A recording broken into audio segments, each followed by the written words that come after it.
Halo semuanya, welcome to Kubis Kupas Habis. Selamat datang teman-teman di bulan Desember, di mana ini adalah episode Kubis kita yang ke-9. Dan juga episode yang terakhir untuk 2024. Betul, dan kita juga mau menyampaikan selamat Natal untuk teman-teman. Selamat Natal dan belum tahun baru. Ya, dan sebelumnya mari kita perkenalan dulu. Dari gue, nama gue Anika, gue kelas 11. Nama gue Gabriel, gue kelas 10. Nama gue Yunika, gue kelas 12. Yes, dan sebelum lanjut untuk berdiskusi di episode kali ini, mari kita bersatu dalam doa. Tuhan Allah Bapa kami yang bertahta dalam kerajaan surga, terima kasih Tuhan atas berkat-Mu yang melimpah dalam hidup kita semua ya Tuhan. Terima kasih Engkau telah mengumpulkan kami di ruangan ini untuk taping episode Kubis yang ke-9 untuk membahas tema Dia Ada. Ya Tuhan, kiranya Engkau dapat menyertai episode ini dari awal, pertengahan sampai akhir, agar dapat menjadi berkat bagi teman-teman yang nonton dan juga dapat memuliakan nama-Mu saja ya Tuhan. Terima kasih Tuhan Yesus, dalam nama-Mu kami berdoa dan mengucap syukur, amin. Amin. Amin. Jadi tema untuk hari ini dan bulan ini apa? Nah, jadi tema untuk series bulan Desember ini adalah Dia Ada, di mana kita itu membahas mengenai kehadiran Yesus yang membawa pengharapan dan kedamaian di tengah situasi apapun, terutama saat menanti penggenapan janji Tuhan. Tapi untuk spesifiknya lagi, untuk minggu ini, untuk tema di umum, tadi kan kita ibadahnya gabungan semua ya, itu adalah Yesus yang bertumbuh dan berhikmat. Sedangkan tema untuk di konteks remajanya adalah Dia Ada saat kita bertumbuh. Penjelasannya apa? Tema ini tuh tujuannya adalah mengajak remaja untuk melihat bahwa pertumbuhan rohani itu bagian yang penting banget di hidup kita. Makanya Tuhan itu selalu hadir menyertai proses pertumbuhan kita, dan kita harus terus menyertakan kehadirannya dan menyadari bahwa Dia terus mendampingi kita selama kita tumbuh ini. Begitu. Betul. Dan kalau untuk khotbah ini khususnya ya, kan judulnya tadi seperti yang Yunika katakan, adalah Yesus yang bertumbuh dan berhikmat. Ada subtitlenya juga tuh, Dia Ada dan bertambah besarnya. Jadi yang gue dapetin dari khotbah ini untuk ngerekap ya, bahwa fokus pada khotbah ini sebenarnya kepada orang tua, yang kata Pendeta Agus sebenarnya harus berhati-hati dalam ikut campur di kehidupan anaknya dan tidak terlalu memaksa kehendaknya, karena anak-anak orang tua kita dan para orang tua itu memiliki kepribadiannya masing-masing dan kadang tuh perlu dibiarkan untuk bertumbuh sendiri gitu. Kenapa bisa bahas itu, Tonik? Nah, jadi bacaan Injil kita adalah Lukas 2 ayat 41 sampai 52, di mana itu menceritakan Yesus ketika ia berumur 12 tahun ya. Dan dia itu bukan kabur ya, tapi jalan sendirilah untuk ya agak ngilang, dan Maria nggak tahu tuh keberadaannya. Dia pokoknya akhirnya bareng imam-imam dan dia sering bertanya gitu. Dan mungkin itu menjadi salah satu cara bagaimana Yesus mendalami imannya ya. Dan di khotbah ini juga dibahas suatu puisi oleh Khalil Gibran yang judulnya Anakmu Bukan Milikmu. Nah, ini tuh ada hubungannya dengan Maria, perspektif Maria sebagai orang tua Yesus. Kenapa? Di mana pada bacaan Injil tadi, Yesus itu kan sikapnya mencemaskan lah ya.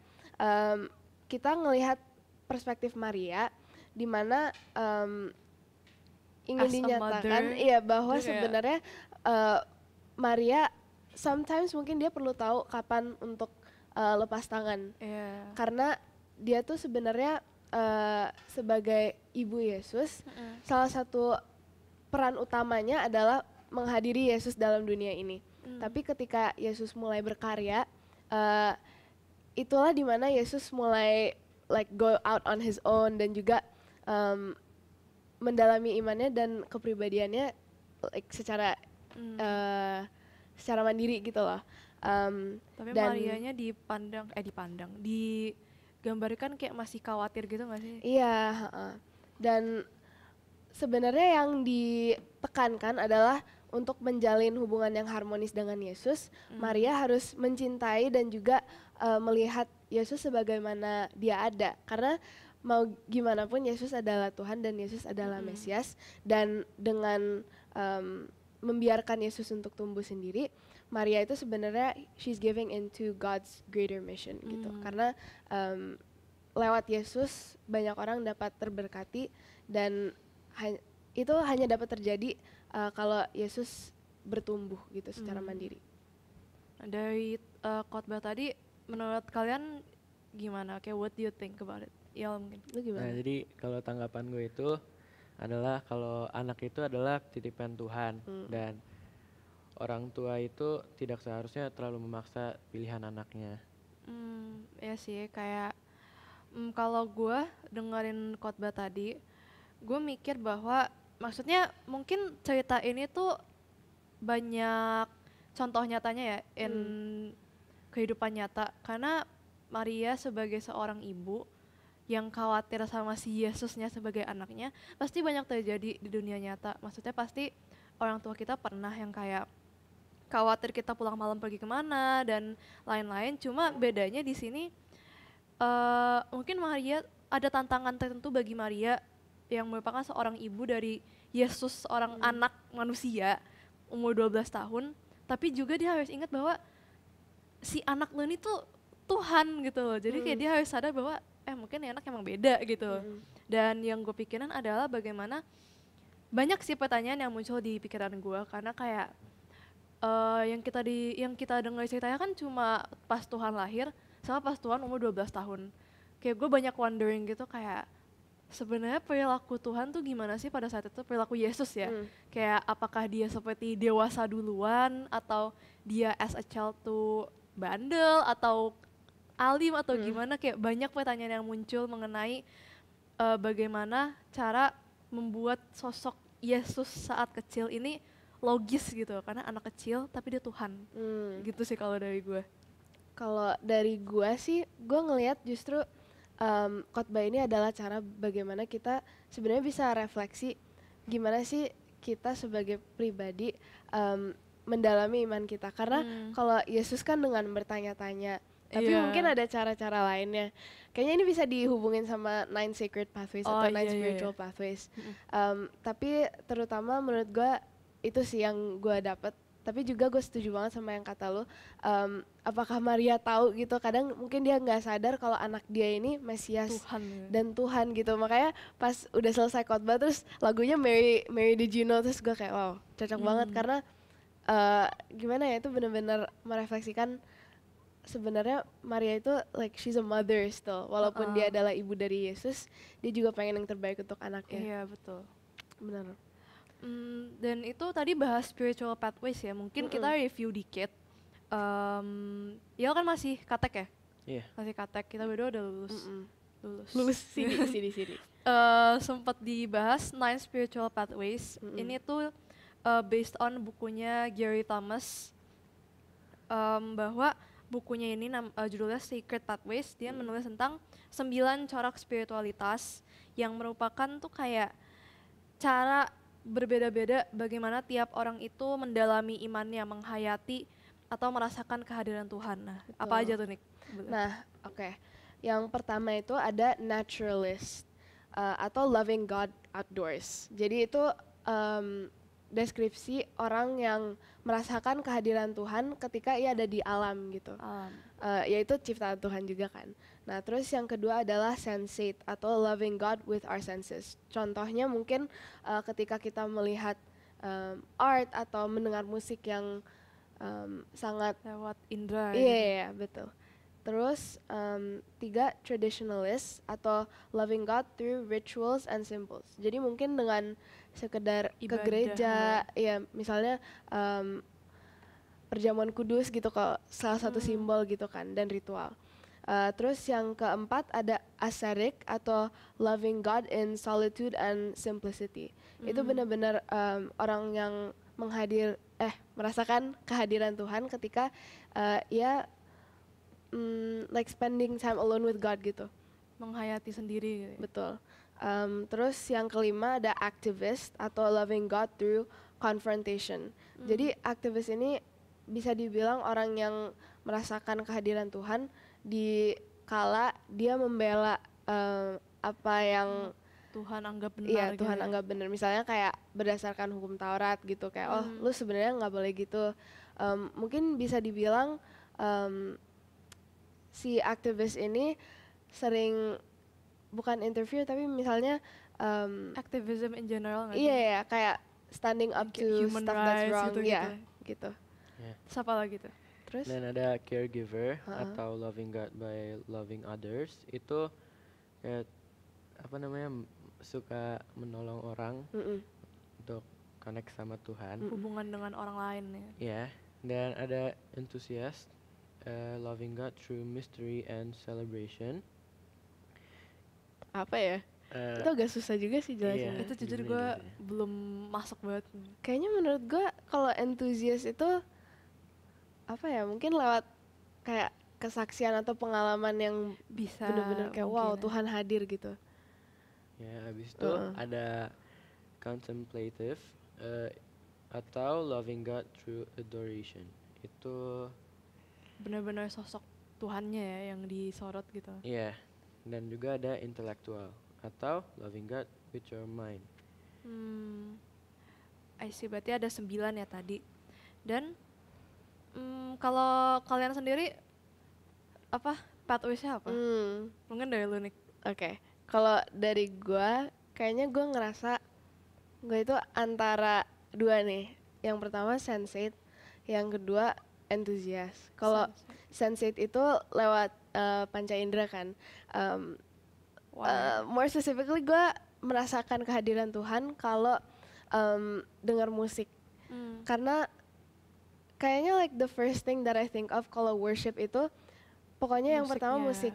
Mau gue lagi sendiri dan gue ingin merasakan kehadiran Tuhan, gue pasti nyalain speaker dan gue dengerin musik. Lagu rohani.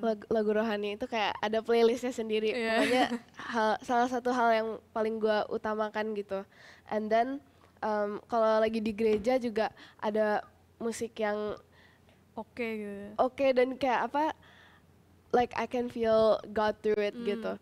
Dan kalau gue lagi main musik juga kan gue salah satu pemusik dan I feel like that's one of my favorite Ways. cara pelayanan dan juga ways of feeling God's presence karena I don't know why kayak rasanya di hati it's like very I get chills kadang. Terus kalau enthusiast justru itu nggak yang gede juga ya kehadiran, maksudnya nggak yang dominan grand sih, gitu, tapi kayak setiap hari gitu gue ngelihat hal-hal kecil yang sebenarnya bukan coincidence gitu, pasti itu God's karya will. Tuhan ya, God will. Kayak sekecil gue bisa bangun aja hari ini dan juga atau sekecil something that seems lucky itu kayak I appreciate that as Lu Tuhan menyadari hadir. itu Tuhan gitu ya. Betul. Kalau gue paling dominan sih intelektual ya, karena gue orangnya banyak nanya. Gue benar-benar dari kecil bisa dibilang kasarnya adalah mempertanyakan segala aspek dari agama dan Tuhan. Karena dari kecil itu gue selalu berusaha untuk melogiskan agama. Kayak kadang gue selalu bertanya kayak ini tuh kenapa bisa kayak gini, ini kan gak mungkin terjadi. Kayak misalnya yang mujizat-mujizat yang kayak air jadi anggur, ini kenapa bisa kayak gitu. Secara Dan kimia gitu. sebelum gue bisa menemukan jawabannya, gue akan terus meragukan itu dan kadang it's bothering me. Kadang itu kayak bukannya menguatkan tapi malah kayak menggoyahkan iman gue. Tapi seiring gue jalannya waktu, itu gue pas mungkin kayak SMP gitu kali ya. Di saat gue melakukan banyak hal, tapi semakin tua gue makin sadar bahwa gue pernah dikasih tahu ini sama satu pendeta, tapi gue lupa siapa. Katanya justru kalau misalnya Tuhan itu bisa dilogiskan secara penuh, kalau misalnya semua hal tentang agama itu ada jawabannya, justru nggak ada yang namanya iman. Iya benar. Gue menyadari itu bahwa kayak emang beberapa hal tidak seharusnya diketahui manusia. Itulah yang justru membuat kita harus punya iman gitu. Dan sekarang karena udah banyak pertanyaan gue yang terjawab juga, walaupun masih ada beberapa yang kayak gue masih questioning, gue malah selain intelektual, karena gue masih suka diskusi dan mencari jawaban-jawaban yang lebih detail mungkin secara historis atau secara saintifik gimana isi-isinya Alkitab itu, gue malah menyadari gue mulai condong ke sense. Mungkin karena musik juga ya, gue nggak tahu apakah ini karena gue suka musiknya atau karena gue merasakan Tuhan dari musiknya. Tapi kalau misalnya gue ke gereja terus kayak entah aransemennya bagus atau misalnya lagunya gue suka, itu I'm in my feels. Gue bener-bener kayak oh my god I love this, ini vibe worship banget. Atau mungkin ke tempat-tempat yang kayak dengar-dengar lagu rohani dengan aransemennya yang kayak gedebuk-gedebuk terus yang kayak bener-bener grand banget, itu kayak membangkitkan keinginan gue untuk ikut bener-bener worshiping God gitu loh. Mungkin itu sesuatu yang baru gue develop akhir-akhir ini. Kalau iya? Kalau menurut gue itu naturalis, karena gue itu suka banget sama alam, dan setiap gue ngeliat kayak sunset yang sangat indah gini atau kayak sunrise ya apalah itu gue kayak merasa kayak wah ini keajaiban Tuhan. Kagum. Iya, itu kayak Tuhan hebat banget. Tapi kayak lu pernah gak sih punya satu kejadian spesifik di mana kayak mungkin pengalaman entah pas liburan atau apa yang kayak lu lihat sesuatu terus kayak Tuhan banget gitu. Lu pernah gak sih? Pas waktu itu lagi di Bali, di pantai sambil lihat sunset, itu kayak melihat langitnya tuh oranye ke pink gitu, dan itu keren banget. Dan gue ngerasa kayak buset, ini keren banget, ini Tuhan keren banget bisa bikin kayak gini semua. Siapa lagi sih yang bisa Everything kayak masa hal seindah ini nggak ada pencipta di baliknya gitu kan. Kalau gimana nih? Kayak a specific experience gitu. Kalau gua justru pas main musik sih kayaknya. Pas main musik sering banget terjadi apalah kalau lagi beat drop atau kayak lagi masuk rap terus kayak oh gitu, kayak merinding. Kalau enggak menurut gua pas PW4DO Prison Worship. I don't know, like there's something really heartwarming tentang dengerin banyak anak-anak atau kayak banyak orang nyanyi sekaligus dan semuanya kayak nyanyi sungguh-sungguh gitu. Itu pas 4DO kemarin Prison Worship, kita kalau nggak salah nyanyinya dalam Yesus kita bersaudara. Itu kayak not just because of the music sih, tapi kayak pas kita kayak rangkul-rangkulan terus kayak dan musik itu benar-benar mendukung suasana banget menurut gue, dan di situ gue ngerasain kehadiran Tuhan. Kalau lu selain experience yang tadi apa ya gue? Mungkin musik gak? Musik jujur sampai sekarang gue masih questioning karena kayak gue nggak tahu sebenarnya kalau saya gue pelayanan nyanyi atau apa itu apakah di sana gue senang karena gue merasakan Tuhan dari musik tersebut atau karena emang gue suka nyanyi. Itu gue masih belum dapat, gue masih belum mendapat jawabannya sebenarnya. Ini gue merasakan Tuhan beneran atau gue cuma seneng aja. Tapi yang udah paling jelas adalah yang bagian intelektual sih. Maksudnya kayak emang bukti nyatanya ada di podcast season 1. Tanya Pendeta itu jujur aja kayak form pertanyaan tuh banyak yang ngisi gue. Karena genuinely gue akan ngomong kalau saya sesuatu gue anggap itu nggak logis. Kayak misalnya apa ya waktu itu tuh bahas, kita pernah bahas apa sih Nik? Apa pasangan beda agama, terus apa bagaimana bisa Tuhan yang baik menciptakan dosa kalau nggak kayak memasukkan kita ke neraka bahasannya. Oh my God, bahkan hal sesimpel yang kayak kan awalnya manusia cuma Adam dan Hawa. Terus anak yang mereka nikah sama siapa itu pun gue pertanyakan, dan kalau gue nggak mendapatkan jawaban dari situ gue akan mempertanyakan iman, bukan pertanyaan iman sih, kayak gue bakal kayak mempertanyakan segalanya gitu, kayak berarti ini beneran ada nggak sih, ini beneran kejadian nggak sih, kok ini bisa kejadian. Itu semuanya harus gue dapatkan jawabannya atau enggak gue malah bakal kayak lemah gitu loh menurut gue. Tapi kalau sekalinya gue udah menemukan jawabannya itu akan boosting gitu loh, kayak imannya langsung gitu. Dan gue udah banyak ngobrol soal ini ke beberapa pendeta atau waktu itu tuh pernah sama satu kader di GKIP, dan dia rekomenin satu buku, gue lupa bukunya apa, tapi kayak something about menalarkan Tuhan atau apa, tapi gue belum baca sampai sekarang. Pokoknya pada akhirnya aku mendapatkan bahwa ya intinya I kind of stopped searching for more answers to my questions about the Bible, karena entah itu karena gue udah capek atau gue udah kayak oh ya udahlah it's enough answers for me, tapi gue menyadari aja kalau misalnya ya some things are meant to be unknown. Bener. Gue pernah dengar satu istilah di mana misterinya Tuhan, misteri agama Kristiani itu dirayakan. Iya. Itu gue lupa istilah dari mana, tapi the mystery behind this religion itu adalah satu unsur yang penting yang bisa justru memperkuat iman kita. Gitu sih kalau dari gue. Kalau mau perjamuan kudus aja dibilangnya misteri perjamuan kudus gitu Iya, kan. Kayaknya I don't know, like mungkin gue ngeliat dari spiritual pathways ini bahwa karena kita cara merasakan kehadiran Tuhannya beda-beda, jadi proses kita bertumbuh di tengah keberadaan Tuhan di hidup kita itu juga bukan proses yang linear gitu loh. Iya, It's like beda-beda. iya, dan justru the fact that kita bertumbuhnya itu berproses dan nggak mudah, itu cara kita merasakan kehadiran Tuhan juga nggak sih? Terus kalau going back to cerita tadi tentang Tuhan Yesus, kayak kita bisa memahami bahwa ketika Yesus di usia yang mudanya itu dia bertanya-tanya kepada imam, itu kayaknya menunjukkan spiritual pathways dia. Iya. Itu intelektual nggak sih?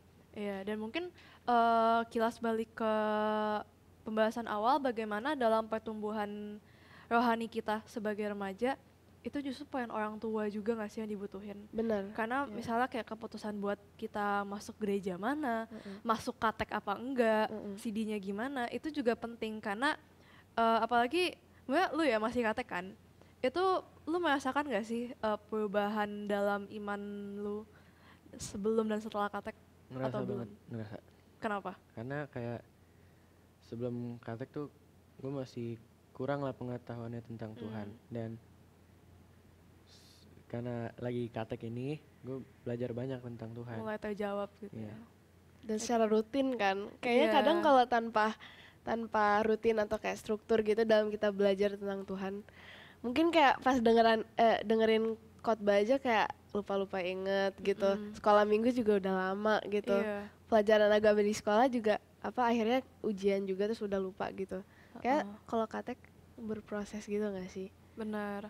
Dan ini mungkin jadi suatu simpulan juga ya buat episode kali ini, bahwa masa remaja itu ya masa-masa dimana kita pertumbuhan rohaninya tuh lagi terguncang-guncangnya gak sih? Kan tergantung ya tiap orang, ada yang mungkin pas remaja lagi tinggi-tingginya, tapi ada juga yang lagi kayak bingung-bingungnya mempertanyakan semuanya gitu. Dan ada media di agama Kristen yaitu katekisasi. Itu menurut gue suka banget, jujur aja gue enjoy banget katek, karena kayak kangen deh. Di situ kita bener-bener kayak diajarkan sebenarnya agama kita tuh seperti apa, agama lain seperti apa, atau denominasi lain tuh kayak apa. Dan itu bener-bener buat gue meluruskan pandangan yang kayak supaya kita tuh nggak asal nebak lah sebenarnya agama kita tuh seperti apa. Tapi juga di sisi lain ini juga waktu buat kita explore. Kita tuh bisa merasakan kehadiran Tuhan dengan cara apa, kayak yang tadi 9 spiritual pathways itu juga jadi cara dan juga jadi pembuktian bahwa tiap orang tuh beda lah gitu perjalanannya. Berhubungan juga dengan tema awal tadi pembahasan khotbah, bahwa sosok orang tua, atau mungkin gak cuma orang tua sih, guru di sekolah atau teman-teman mungkin gak boleh mengkotak-kotakan cara orang bertumbuh, cara orang explore ketuhanan itu seperti apa. Yang penting didampingi dengan baik, itu peran orang tua gitu.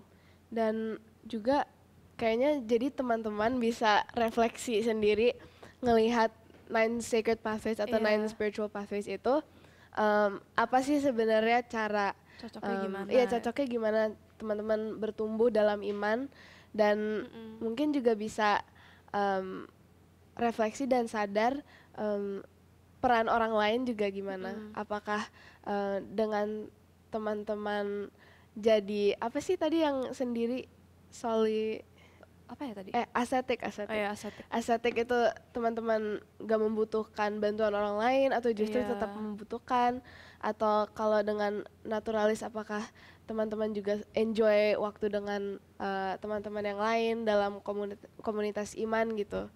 Jadi bisa menjadi hal untuk direnungkan. Mau teman-teman udah katek atau belum Betul. juga.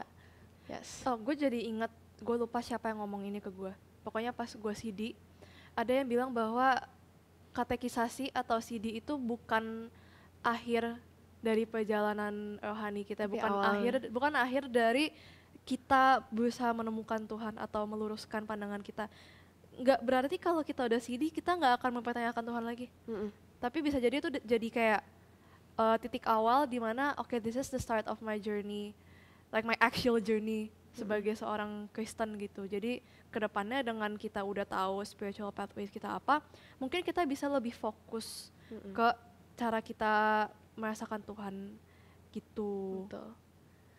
Oke, jadi semoga teman-teman dapat pencerahan dan juga Insight baru, bisa mengerti cara untuk bertumbuh dalam iman dengan cara uniknya masing-masing. iya, dengan Tuhan ada di tengah-tengah semua itu. Nah, mungkin untuk menutup episode kali ini kita doa dulu. Ya, mari kita bersatu di dalam doa. Tuhan Yesus, terima kasih Tuhan atas berkat-Mu pada hari ini Tuhan. Kami telah menyelesaikan podcast pada hari ini Tuhan, dan kami akan kembali ke rumah kami masing-masing. Tolong berkati kami dan tolong juga jauhkan kami dari mara bahaya. Terima kasih Tuhan Yesus, haleluya, amin. Amin. Dan teman-teman, untuk episode berikutnya di tahun depan, Happy Early New Year, itu bakal tayang seperti biasa di setiap akhir bulan. Dan kita juga open submission untuk pertanyaan lewat Google Form. di description. Itu pertanyaan apapun, seperti tanya pendeta ya. Gak usah takut. Betul. Kemudian sekian episode kali ini, dan thank you for watching, dan see you next episode. Bye bye. Bye-bye.